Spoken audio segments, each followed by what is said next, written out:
Okay, now we're going to take a look at some more advanced approach playing to this backing track. There's going to be, pretty much including a lot of things that we looked at before, bending, phrasing, that kind of stuff. But we're going to be looking at jacking up the speed of the alternate picking a little bit with the right hand. And we're also going to be including some tapping as well. Some pretty wide intervallic stuff. Some of the ideas are going to feature some hammer-ons and pull-offs as well. There's no reason why you can't play like old school licks and be a bit more modern with it, especially the kind of opening lick that I'll play for you. It's going to be just a rolling lick which looks like this.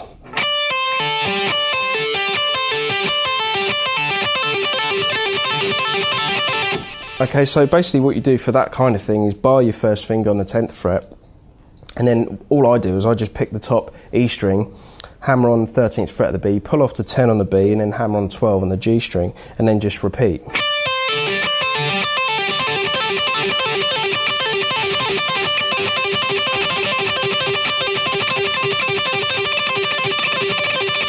Or you can start alternate picking the top E string and get a bit more speed out of that 10th fret on the high E string.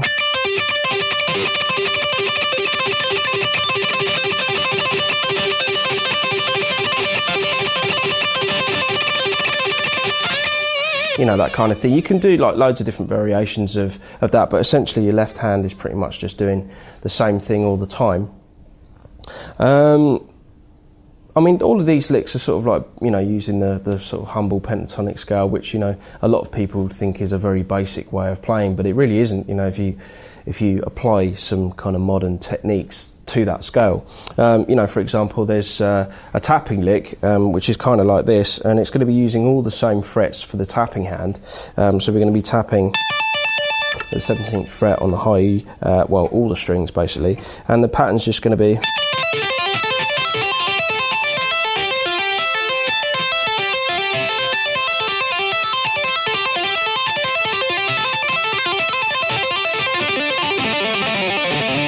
so you're using that whole pentatonic scale, but you're just sort of tapping, so you kind of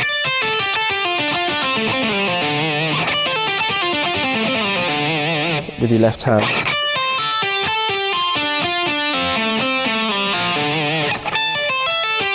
And then you're sort of like putting a tap alternating between the notes.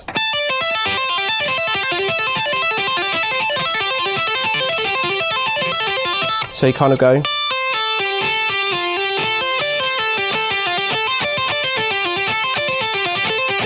with your left hand and then just tapping.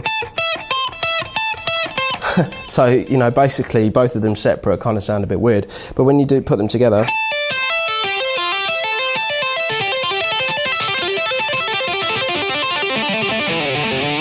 you get quite a nice sort of, fluid sounding tapping lick.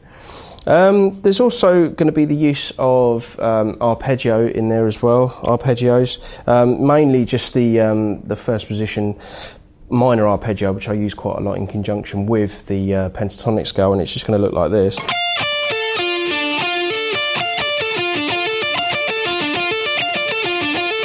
So it's string skipped.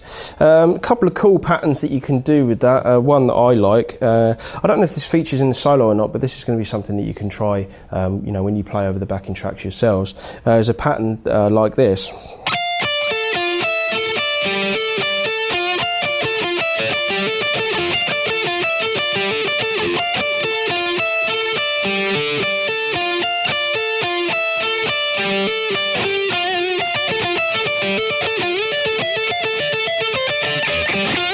And it kind of lends yourself, from doing something like that, it opens up your possibility to be able to move into another position. So that kind of thing.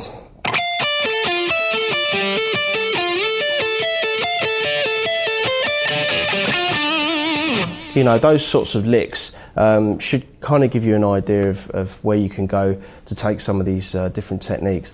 But, rarely I'll play sort of scales straight up or straight down. There's normally some sort of sequence involved, which, automatically when you start to sort of move notes around within scales, they can sound a lot more musical just by doing that.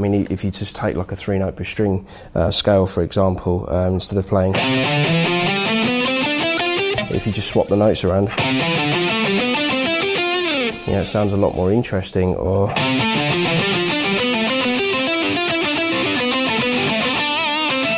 you know, that kind of thing. So you can sort of swap the notes around and make things a little bit more interesting. The same can be said with the pentatonic scale.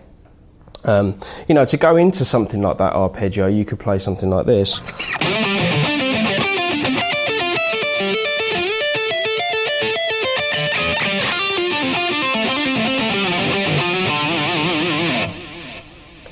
So again, you know, you don't have to play any of these licks really at, you know, breakneck speed, but you know, when you start to sort of jumble notes around, they instantly become more musical, and it sounds like you've got a lot more control within your playing. So, you know, a lot of these kind of examples that I'm going to play over the advanced version of this backing track is going to hopefully gear you up to be able to see how you can move in and out of different scales and use different phrasing and techniques to start building solos which sound, you know, really mature, and it sounds like you know what you're doing, basically.